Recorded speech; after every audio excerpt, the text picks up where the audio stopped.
आज हम लोग पढ़ेंगे क्लास 11 BST। आज हम लोग सेवाओं का आज आखिरी अध्याय मतलब आज लास्ट करने वाले हैं। आज हम संप्रेषण सेवाएं, परिवहन और भंडारण पढ़ेंगे, है ना। आज ये चैप्टर आखिरी होगा। आज सबसे पहले देखते हैं कि संप्रेषण किसे कहते हैं और परिवहन क्या है, कौन कौन से साधन है। उसके बाद भंडारण के बारे में जानेंगे, ठीक है। इससे पहले अगर चैनल पे नए हैं तो एक बार सब्सक्राइब कर दीजिए और सपोर्ट बनाए रखिए, ठीक है। चलिए आइए आज का टॉपिक देखते हैं, संप्रेषण। संप्रेषण को आप कम्युनिकेशन भी कह सकते हैं, ठीक है। पहले देखते हैं कि संप्रेषण के बारे में कुछ लिख के रखे हैं, पहले इनके बारे में देखते हैं। संप्रेषण सेवाएं व्यावसायिक इकाई के बाह्य जगत से संपर्क में सहायता होती है। इसमें आपूर्तिकर्ता, ग्राहक, प्रतियोगी आदि शामिल है। व्यावसायिक अकेले व्यवसाय नहीं कर सकता है। उसे अपने विचारों एवं सूचनाओं को दूसरे तक पहुंचाने के लिए संप्रेषण आवश्यक है। मतलब कहने का अर्थ है कि संप्रेषण किसे कहते हैं या संप्रेषण सेवाएं किसे कहते हैं। इसका आंसर यही है, संप्रेषण सेवाएं व्यवसाय इकाई का महत्वपूर्ण अंग है। कोई भी व्यवसाय, कोई भी बिजनेसमैन अकेले बिजनेस नहीं कर सकता है जब तक उसका मदद करने के लिए संप्रेषण या कम्युनिकेशन सेवाएं उसको नहीं मिलेगी तब तक। कहने का मतलब है कोई भी अपना वस्तु या सेवा बनाता है तो वो बना करके सबसे ज़्यादा क्या करना चाहेगा, लोगों को उसकी सूचना देना चाहेगा कि किस तरह की वस्तु है, कैसी वस्तु है और किस प्रकार की वस्तु है। जब तक व्यक्ति ये नहीं जानेंगे, ग्राहक ये नहीं जानेंगे, तब तक इन वस्तुओं को नहीं खरीदेगा, कोई क्रय नहीं खरीदेगा। तो देखिए लिखा क्या है, बाहरी जगत से संपर्क में सहायता करता है। मतलब बाहरी जगत से संपर्क करता है कि बाहर के जितने भी, बाहर में कौन है, ग्राहक है, अंदर में बिजनेसमैन है। तो सामान बेचेगा कैसे, उसका तरीका और उसको ग्राहकों तक उसकी समझ पहुंचाने के लिए या तो सूचना देने के लिए कार्य करती है। देखिए इसमें आपूर्तिकर्ता, ग्राहक, प्रतियोगी आदि शामिल है। मतलब प्रतियोगिता भी है इसी में। व्यवसाय अकेले व्यवसाय नहीं कर सकता है, उसके लिए अपने विचार तथा सूचनाओं को करना पड़ेगा। इसके लिए देखिए विज्ञापन किया जाता है ना, टीवी में पोस्टर लगा करके या दुकान के आगे एक छोटा सा बैनर लगा दिया जाता है, बड़ा सा बैनर लगा दिया जाता है कि ये मोबाइल शॉप है, तो कंप्यूटर शॉप है, तो कपड़ा का दुकान है, क्लोथ शॉप है। माने जैसा भी दुकान हो उसके आगे क्या लगा दिया जाता है, होर्डिंग लगा दिया जाता है। तब हम लोग देखते हैं कि ओ चलिए भाई ये है। उसके बाद पैकेट आती है, पैकेट में भी किसी न किसी तरह का लिखा रहता है, चाहे आप कोई भी करिए, उसका पैकेजिंग है, लेबलिंग है, बहुत तरह का प्रक्रिया है जो हम लोग को संप्रेषण के माध्यम से पता चलती है। उसके बाद केवल पैकेजिंग नहीं होता, पैकेट के ऊपर में सारी सूचनाएं लिखी हुई मिलती है हमें, है ना। कौन सा चीज़ है, किस में काम लगता है, किस चीज़ों से बना हुआ है, कौन सा कंपनी, उसकी तो थोड़ी बहुत डिटेल लिखी रहती है। और टीवी में दिखाया जाता है कि डिटॉल से हाथ धोइए, 99% कीटाणु मर जाएंगे। तो हमको टीवी में ही बता दिया, विज्ञापन के जरिए बता दिया, सूचना दे दिया कि इससे क्या होगा, 99% कीटाणु मर जाएंगे। तो इस तरह से हम लोग क्या करते हैं, विज्ञापन या संप्रेषण का माध्यम सूचना पहुँचाया जाता है, ठीक है। तो सूचना कई तरह से पहुँचा सकते हैं, कोई आवश्यक नहीं है कि विज्ञापन ही एक जरिए। आप न्यूज़पेपर में भी छाप दिया जाता है, एक आदमी दूसरे आदमी को भी बताता है। ग्राहक, सबसे छोटा दुकानदार होता है रिटेलर अक्सर बताते रहता है कि फलाना सामान लीजिए, आपको बहुत अच्छा है, आप लीजिए, इसमें ये सुविधाएं हैं, तो हम लोग खरीद लेते हैं, ठीक है। ये थी संप्रेषण, ठीक है। संप्रेषण बहुत बड़ी है। जब आप क्लास 12th में फिर पढ़िएगा ना, तो वहाँ आपको विज्ञापन, विपणन, लेबलिंग, ये सब सारा चीज़, ट्रेडमार्क, कॉपीराइट सब पढ़ाया जाएगा, ठीक है। आज अभी सिर्फ इसमें इतना ही है क्लास 11th में। जब इसके आगे पढ़ेंगे तो हम लोग आगे पढ़ते जाएंगे, ठीक है। डाक सेवा पढ़ेंगे, है ना। इंडियन पोस्ट, डाक सेवा में तो इंडियन पोस्ट भारत का एक ही मात्र कंपनी है। इसमें भारतीय डाक एवं तार विभाग पूरे भारत में विभिन्न डाक सेवाएं प्रदान करता है। देश के 22 डाक समूह में बांटा गया है। लगभग भारत में 22 ठो डाक समूह है। क्या क्या पोस्ट आप देखिए, भारत में एकमात्र कंपनी है इंडियन पोस्ट, है ना, जो कि हम लोग को डाक विभाग चिट्ठी ले जाने और पहुंचाने का काम करती है। लेकिन अक्सर लोग जानता है कि डाक का मतलब है कि केवल चिट्ठी को ले जाना और पहुंचाना है, लेकिन पोस्ट ऑफिस जो है इसके अलावा भी काम करती है। एक बैंक का तरह काम करता है पोस्ट ऑफिस, और बहुत सारी सूचनाएं आदान प्रदान करती है। आज लोगों को लगता है कि पोस्ट ऑफिस से काम कम हो गया, व्हाट्सएप और सोशल मैसेजेस आने के बाद से। ऐसा नहीं है, आज भी चिट्ठियां जाती है। ऑफिशियल चिट्ठी जितना भी आना जाना होता है वो पोस्ट ऑफिस के द्वारा ही लेन देन किया जाता है।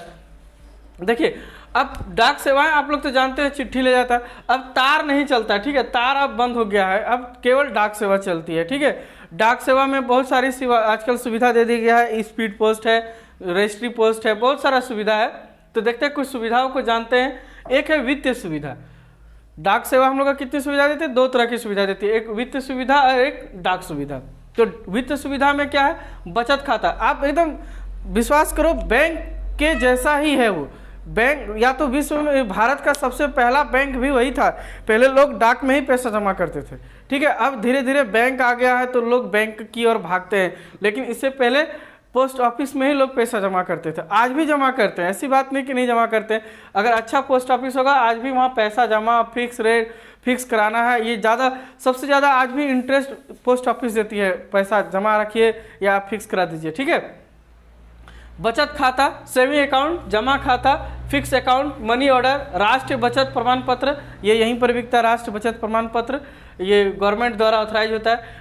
किसान विकास पत्र जैसी वित्तीय सुविधा उत्पन्न कराता है। आप वहाँ जाइए, बैंक का तरह आप पैसा जमा भी कर सकते हैं, निकाल भी सकते हैं। पहले पेंशन भी लोगों का बैंक में नहीं आता था, पोस्ट ऑफिस में आता था। अब बैंकिंग सुविधा आ गई है तो बैंक अपना बैंक काम करती है, लेकिन पोस्ट ऑफिस का ये मूल कार्य ये भी है।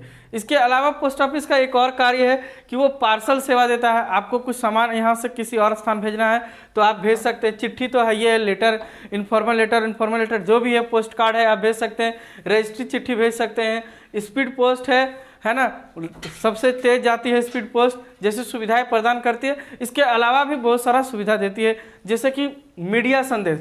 आप पोस्ट कार्ड खरीदेगा तो पोस्ट कार्ड के पीछे में कुछ संदेश हमेशा लिखा रहता है, स्वच्छ भारत, स्वस्थ भारत, ऐसी सुविधाएं लिखी रहती है। फिर है विज्ञापन, पोस्ट कार्ड के पीछे कई सारा विज्ञापन भी रहता है, कभी कभी चिट्ठी के ऊपर, लेबलिंग के ऊपर। डाक टिकट मिलती है, देखिएगा डाक टिकट में भी कभी कभी कुछ कुछ लिखा रहता है। पासपोर्ट की सुविधा मिलती है। पासपोर्ट की सुविधा मतलब आजकल देखिएगा ATM, cheque book, cash book जो भी आता हो, या आपको आधार कार्ड पोस्ट ऑफिस के द्वारा भेज दी जाती है। तो पासपोर्ट भी उसी प्रकार से आप आवेदन दे सकते हैं चिट्ठी दे करके, और वो आपको घर पहुँच जाएगा। किससे? पासपोर्ट के जरिए। देखिए कुरियर कंपनियां बहुत सारी है। कुरियर कंपनी है जो जैसे फ्लिपकार्ट, अमेजन, वो सामान जो बेचती है वो अलग है, वो इससे अलग है। लेकिन गवर्नमेंट का जो है इंडिया डाक सुविधा माने इंडियन पोस्ट जो है वो कुरियर को कभी देख के आधार कार्ड नहीं भेज सकती है, या बैंक का एटीएम कार्ड या जो भी कुछ भी मिलता है हम लोग को ऑफिस से आता है, वो ऑफिशियल काम के लिए कौन? डाक विभाग भी हम लोग के लिए खुला हुआ है, ठीक है। तो हम लोग समझ गए डाक विभाग। अब आते हैं टेलीफोन सर्विस में। टेलीकॉम सर्विस ये तो आप लोग जानते हैं, यूज कर रहे हैं, आज हम भी यूज कर रहे हैं, आप भी यूज कर रहे हैं। तो ये 2-3 तरह की है। एक है मोबाइल सेवा। मोबाइल सेवा से तो आपको कुछ समझाने की जरूरत नहीं, आप जितना चाहे, जितना अपने से जानते हो वही सबसे ज़्यादा है। मोबाइल सेवा आज हम लोग को डिजिटल इतना हो गया, मैं यहाँ बैठे हूँ, आप वहाँ आराम से पढ़ रहे हैं, ये मोबाइल सेवा है। इसको कहते हैं सेलुलर फ़ोन, है ना, सेलुलर फ़ोन। अस्थायी लाइन सेवा ये तो आप देखे होंगे, या तो आपको पता होगा कि पहले फ़ोन लगाया जाता था, टेलीफोन होता था, उसमें तार से जुड़ा हुआ सबका लैंडलाइन होता था, वो तार के माध्यम से बातचीत होती थी। ये लगभग ये प्रजाति अभी विलुप्त हो गई है, कहीं कहीं आज भी है, जिसे ऑफिशियल वर्क के लिए आज भी यूज़ किया जाता है। मोबाइल सेवा तो आप खुद ही जानते हैं, आज मोबाइल सेवा इतनी बड़ी हो गई है कि आप इसमें इंटरनेट चला सकते हैं, आप मैसेजेस भेज सकते हैं, वीडियो देख सकते हैं, गेम खेल सकते हैं, आप लाइव क्लासेस ले सकते हैं, वीडियो पढ़ सकते हैं, या बहुत सारी तरीका है जो मोबाइल सेवा में है। आप अपने से जितना लिख सकते हो, कोई दिक्कत नहीं है। फिर एक और है DTH, है ना, direct to home service. Direct to home service पहले क्या था ना कि दूरदर्शन ही एक चैनल था, और वो भी एंटीना लगाने के बाद आता था, तो इसको समाप्त कर दिया और एक नया सर्विस लाया DTH, डायरेक्ट टू सर्विस। आप घर में एक छतरी लगाइए और आपके घर में प्रोग्राम आ जाएगा टीवी में, जो प्रोग्राम आप देखना चाहते हैं, जैसा देखना चाहते हैं, वो आपके सैटेलाइट थ्रू आ जाएगा, ठीक है। पहले बहुत जगह वो एंटीना वाला चैनल नहीं आता था, तो इसके लिए सरकार सबसे अच्छा कर दी DTH, डायरेक्ट टू सर्विस। उसके बाद है केबल तार। केबल तार देखे होंगे कि आजकल केबल तार भी लगा रहता है घर घर। पहले केबल तार आता था, केबल डिश है ना, केबल के जरिए चैनल सब हम लोग देखते हैं। तो ये भी क्या है, टेलीकॉम की सुविधाएं हैं। अब है परिवहन। देखो परिवहन में ज़्यादा कुछ नहीं है। भारत में परिवहन कितने तरह की है? 3 तरह की है। रेल परिवहन, वायु परिवहन, सड़क परिवहन और पानी परिवहन, 4 तरह की हो गई ना जी, पानी मिला करके। तो ये 4 तरह का परिवहन है। सड़क परिवहन में बहुत सारा का रोड है, एक है राज्य रोड, एक केंद्र का रोड है, एक राज्य का रोड है, एक ग्रामीण रोड है, ठीक है। उसके बाद है एक जिला का रोड भी होता है। तो ये सारा रोड है। अब परिवहन, हवाई जहाज है, ये सब हम लोग जानते हैं, 4 को तो है ही। पानी वाली जहाज भी है, पानी अंदर भी चलती है देश के, देश से बाहर भी जाती है, जैसे गंगा ब्रह्मपुत्र में चलाया जाता है, भारत में चलती है पानी वाली जहाज, है ना, इलाहाबाद टू हुगली चलती है। और उसके बाद अंतर्राष्ट्रीय तो है ही, समुद्र के रास्ते से तेल लाना ले जाना ये सब काम के लिए परिवहन किया जाता है। रेल सेवाएं है ये है, आप लोग जानते हैं रेल सेवा, भारत सबसे बड़ी कंपनी रेल है ना, इंडियन रेलवे भारत की सबसे बड़ी कंपनी। चलिए ये तो था, ये सब हम लोग जेन्युइन जानते हैं, इसमें ज़्यादा कुछ पढ़ना भी नहीं, प्रश्न भी ज़्यादा नहीं है। तो आप आते हैं हम लोग भंडारण, जिसमें ज़्यादा फोकस डालना है वो देखते हैं। लिखता है भंडारण क्या है, भंडारण क्या है, भंडारण किसे कहते हैं, भंडारण से आप क्या समझते हैं, उससे क्या आशा है, सबका आंसर यही है। भंडारण सदा ही आर्थिक विकास का एक महत्वपूर्ण पहलू रहा है। भंडार गृह में वस्तुओं को वैज्ञानिक तरीके से भविष्य तक सुरक्षित रखना है। भंडार गृह में क्या होता है कि आप सामान रखिए, जितना चाहे रखिए, वैज्ञानिक तरीके से रखिए, जिससे अच्छा रहे, चूहा ना काटे, साफ रहे और बहुत लंबा समय तक रहे, है ना। उसमें सुविधाएं हो, जिस तरह का सामान आप रखना चाहते हैं उस तरह की उसमें सुविधाएं हो। जैसे अगर कृषि से संबंधित वस्तु है तो कोल्ड स्टोरेज होना चाहिए, जहां वो ठंड से क्या हो, चीज़ें खराब नहीं हो। या तो आप इलेक्ट्रॉनिक सामान रखना चाहते हैं तो चूहे या कुछ ऐसा चीज़ नहीं होना चाहिए जिससे वो खराब हो जाए, शॉर्ट सर्किट लग जाए, आग लग जाए। मैंने इन सब मूलभूत वैज्ञानिक तकनीक का मतलब क्या है कि टोटल एडवांटेज है, किसी भी तरह का कोई दिक्कत नहीं, एक तरफ से सामान ले रहा है, एक तरफ से निकल रहा है, एक तरफ से ले रहा है, एक तरफ से निकल रहा है, ऐसे करके होना चाहिए, है ना। भंडारण से कृषि वस्तु तथा अन्य उत्पादित वस्तुओं को सुरक्षित रखा जाता है। बहुत सारा चीज भंडारण किया जाता है। अब आलू तो अभी निकल जाएगा, 1 महीना बाद इतना आलू भंडार हो जाएगा, तो उसको साल भर खाना है ना, तो उसके लिए उसको भंडारण किया जाता है। या तो बहुत सारी चीज़ें बन जाती है, जैसे मोबाइल है, बहुत सारा कंपनी बना करके स्टॉक करके रखे, तो स्टॉक भंडारण दैट मीन स्टॉक, है ना। तो स्टॉक करके रखिए, उन स्टॉक को भविष्य में बेचना है, लाना है, रखना है, ये सब का देखा जाता है, ठीक है। भंडारण क्या है समझ गए हम लोग अच्छी तरह से। भंडारण में कुछ खास नहीं है, हम लोग भी घर में भी भंडार करके रखते हैं। किसान लोग क्या है ना कि घर में आटा चावल दाल भंडार करके रखते हैं, समय समय पर बेचते हैं, अपना इस्तेमाल करते हैं। घर में हम लोग चावल भी भंडार करके रखते हैं ना, खाना बनाने के लिए जी, ड्रम में डाल के रखते हैं, छोटा छोटा ड्रम में, तो 1 महीना खाने के लिए। उसी तरह कितना सुरक्षित रखते हैं, ड्रम में डाल के रखते हैं, चूहा ना जाए, चींटी नहीं जाए, है ना, तो कीड़े मकोड़े नहीं लगे। इसी तरह से भंडार गृह जो होता है वो बेहतर वैज्ञानिक तरीके से रखा जाता है। भंडार गृह जो है कुल मिलाकर के 5 तरह की होती है, लेकिन मुख्यतः हम 3 तरह का लिखे, 2 तरह बहुत आसान है इसीलिए। तो एक है निजी भंडार गृह। निजी भंडार गृह जहाँ पे क्या कर सकता है कोई निजी व्यक्ति, तो पहले पढ़ लेते हैं ना। व्यवसायी अपने माल या वस्तु के भंडारण के लिए करता है, इसके साथ पट्टे तथा लीज पर भी वस्तुओं का भंडारण करता है। निजी का मतलब भी पता चला, निजी व्यक्ति मतलब मेरा कोई अपना अगर भंडारण है और भंडारण जगह रखे हुए, या तो स्टोरेज है हमारे पास या तो गोडाउन है, तो हम उसमें क्या कर सकते हैं, अपना वस्तु को रख सकते हैं। या तो हम किसी को लीज या पट्टे में भी दे सकते हैं कि चलो आप भी रखो, उसके लिए हम उससे क्या वसूल लेंगे, भाड़ा वसूल लेंगे, ठीक है। इसको कहते हैं निजी भंडारण। मैंने अपना कोई अगर है तो निजी भंडारण। जैसे मेरा ये घर में एक भंडारण है, हम खुद के लिए स्टॉक बना के रखते हैं, तो मेरे लिए यही निजी भंडार गृह हो गया, ठीक है। दूसरा है सार्वजनिक भंडार गृह। देखिए नाम से ही पता चल रहा है सार्वजनिक। सार्वजनिक का मतलब है कि सार्वजनिक भंडार गृह को कोई भी विनिर्माता, व्यापारी अथवा अन्य व्यक्ति संग्रहण की आवश्यक फीस देकर अपना माल संग्रह कर सकता है। मतलब कोई भी व्यक्ति अपना सामान वहाँ पे रख सकता है, उसका जो फीस लगेगा आपको केवल पे कर देना है। आप जब चाहे उस सामान को वहाँ से फिर उठा के ले जाइए और अपना बेच लीजिए, ठीक है। लेकिन कुछ सुविधा भी रहता है, जैसे बहुत जगह ऐसा भंडार गृह भी है कि जहां आप रख दीजिए, समय पे पैकिंग लेबलिंग कर सकते हैं वहां बैठ करके आराम से, ऐसे भी होता है। और एक जो है सबसे बड़ी है बंधक माल गोदाम। एक पहले बता देते हैं, बंधक माल गोदाम जो है ना बंदरगाह में पाया जाता है, सीपोर्ट में पाया जाता है। क्या होती है पहले पढ़ लेते हैं। वे गोदाम जिन्हें सरकार से बिना आयात कर दिए आयातित माल को रखने के लिए लाइसेंस मिल जाता है। मैंने सरकार क्या करती है, ऐसे बिना टैक्स लिए वो सामान जो आया है या गया आया है गया है नहीं, ठीक है, जो आया है विदेश से उसको रख लिया, कहाँ, बंदरगाह में रख लिया। कब तक रख लेगा, देखिए लिखते हैं, कस्टम अधिकारी तब तक सामान अपने पास रखे रहते हैं जब तक टैक्स का भुगतान ना हो जाए। तो कब तक वहां पे रखा है, जब तक उसका क्या ना हो जाए, टैक्स का पेमेंट नहीं आ जाए। उस जो सामान आया है विदेश से वो तब तक सी पोर्ट में रखा रहेगा जब तक कोई पेमेंट नहीं आ जाए। बड़ी घपला हो जाता होगा क्या जी, जब तक पैसा नहीं देगा, जब तक टैक्स नहीं दोगे, एक्साइज ड्यूटी नहीं पे होगा, तब तक सामान कहीं जाने वाला नहीं है। इसी को कहते हैं बंधक माल गोदाम। कई बार ऐसा होता है कि बंधक माल गोदाम रहता है, ठीक है। बहुत जगह ऐसे बहुत जगह भी रहता है, जैसे एयरपोर्ट में भी रहता है। ऐसा जरूरी नहीं कि केवल बंदरगाह में, एयरपोर्ट में भी विदेश से माल आया और वहीं पे रह गया, है ना, वहीं एयरपोर्ट के आसपास एक स्टोरेज बना लिया जाता है और तब तक रखा जाता है जब तक उसका टैक्स पे ना हो जाए। फिर एक है सरकारी भंडार गृह।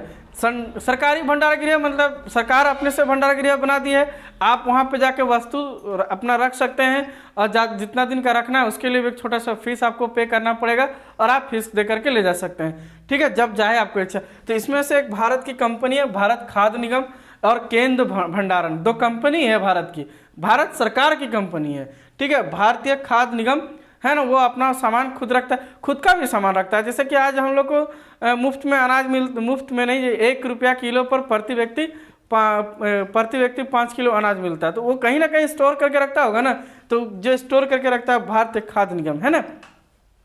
उसके बाद है सहकारी भंडार गृह। सहकारी मतलब जो किसी का मदद करते सहकारी, है ना, उसके जगह पे हम एगो और बना दिए हैं, हम एगो क्या किए 2-4 गो अपने से कोल्ड स्टोर बना दिए हैं, किसानों लोग के लिए बना दिए हैं कि चाहिए किसान अपना सामान यहाँ रखिए, या किसी के लिए बना दिए हैं, हम उसके लिए फीस लेते हैं और कुछ नहीं, मैंने सुविधाएं दे रहे हैं, बस सरकार सहकारी है, मतलब मेरा नहीं है, मतलब हम निजी में हम खुद यूज कर रहे हैं, सहकारी में हम बना दिए यूज नहीं कर रहे हैं, हम किसी और के लिए बना दिए हैं, उससे हम खाली किराया ले लेंगे, समझ में आया ना, तो उसको कह देंगे सहकारी। बनाए हम हैं, अपने लिए नहीं, किसी और के लिए बना दिया, वो सामान रखे ले जाए, अब मेरा मर्जी, किसी से पैसा ले भी सकते हैं, नहीं भी ले सकते हैं, ठीक है। लेकिन भंडार गृह का कुछ कार्य है, क्या कार्य है, तो क्या कार्य करेगा भंडार, सबसे पहले संचयन करेगा, माल स्टोरेज करेगा, ज़्यादा से ज़्यादा स्टॉक रखेगा। तो सबसे पहला कार्य करती है क्या, बहुत ज़्यादा स्टॉक बनाए रखती है, संचय बनाए रखती है, स्टोरेज करती है, बहुत ज़्यादा वस्तु को ज़्यादा से ज़्यादा इकट्ठा करके, ज़्यादा से ज़्यादा क्या, अच्छा बताओ, भंडार गृह में ज़्यादा नहीं रख सकते, जितना उसका कैपेसिटी है उतना ही रख सकते हैं, not to above the capacity से ज़्यादा वो नहीं रख सकता, ठीक है। अब मान लो कि 5 किलो का ड्रम में 6 किलो चावल नहीं जा सकती है, तो वो अपना संचयन करते रहेगा। संग्रहित स्टॉक, वो क्या करेगा, वो अपना यहाँ स्टॉक को बनाए रखेगा। स्टॉक को बनाए कर रखने का मतलब क्या था, एक तकनीक होती है, इधर से आया, इधर से सामान आएगा, इधर से जाएगा, इधर से आएगा, इधर से जाएगा, तो संग्रहित करके कार्य करना है, माने स्टॉक भी बना रहे और सामान आते और जाते भी रहे, ऐसी व्यवस्था होती है। कर्म के अनुसार व्यवस्था लगा के रखती है कि इधर से कुछ सामान रख दिए, कुछ सामान इधर से रख दिए, है ना। जब इधर वाली खाली हो गई, इधर वाला खाली हो गया, तो सामान इसमें रखा जाए, अब इसको खाली किया जाए, नहीं तो ऐसा रहेगा कि चलो इधर सब रख दो, है ना, इधर वाला खाली करने भुला गया, तो फिर ले जाओ, इतना नहीं परेशानी करना है, एक तरफ से रखना है, एक तरफ से निकालना है, जब इधर निकल जाएगा फिर इधर रखो, फिर इधर वाला निकालो, ठीक है, ऐसे कुछ होता है, इसी को हम लोग बोलते हैं संग्रहित स्टॉक। स्टॉक के बारे में बहुत पढ़ेंगे, कॉमर्स का स्टूडेंट तो ज़्यादा पढ़ता है स्टॉक क्या। नेक्स्ट है मूल्य संवर्धन सेवाएं। बहुत सारी सेवा भी मिल जाती है, कई बार ऐसा होता है कि जहाँ भंडार गृह होता है वहाँ बहुत सारा सेवा मिल जाता है, जैसे उसमें लिखने के लिए, उसमें टाइप करने के लिए, उसमें लेबल लगाने के लिए, उसको पैकिंग करने के लिए जगह मिल जाता है। कई बार ले लेता है कि थोड़ा और हमको भाड़े पे जगह दे दीजिए, वहीं पे काम कर लेते हैं कुछ फैक्ट्री का, तो इस तरह से कुछ के काम वहाँ कर लिया जाता है। वित्तीयन, कई बार लोग क्या करते हैं ना कि उम्मीद लगा के रखता है कि जब दाम बढ़ेगा तब बेचेंगे, तो इसी को हम लोग कह सकते हैं वित्तीयन, या तो मूल्य में स्थिरता, या तो मूल्य बहुत ज़्यादा बढ़ गया है या बहुत कम हो गया है, अभी नहीं बेचेंगे, जब तक इसका अच्छा पैसा नहीं मिलेगा तब तक इसको हम नहीं बेचेंगे, तो इसी को कहेंगे मूल्य की स्थिरता। जब तक मूल्य उसका अच्छा ना आ जाए तब तक हम उसको क्या करते हैं, स्टोर में लगाए रखते हैं, उसी को वित्तीयन भी कहते हैं। कई बार हम लोग गुड्स सामान दिखा करके लोन भी ले सकते हैं कि हमारे पास इतना सामान रखा हुआ है तो हमको लोन चाहिए और हम सामान बनाना चाहते हैं, तो इस तरह की बातें होती रहती है, ठीक है। सेशन अच्छा लगा हो लाइक करिए, लोगों को शेयर करिए, फ्रेंड्स को शेयर करिए, और नए हैं तो सब्सक्राइब कर दिए। आज के लिए इतना ही, नेक्स्ट चैप्टर बहुत जल्द लेके आएंगे BST का, आप लोग जुड़े रहिए और ज़्यादा से ज़्यादा शेयर करिए, लाइक करिए। Thank you.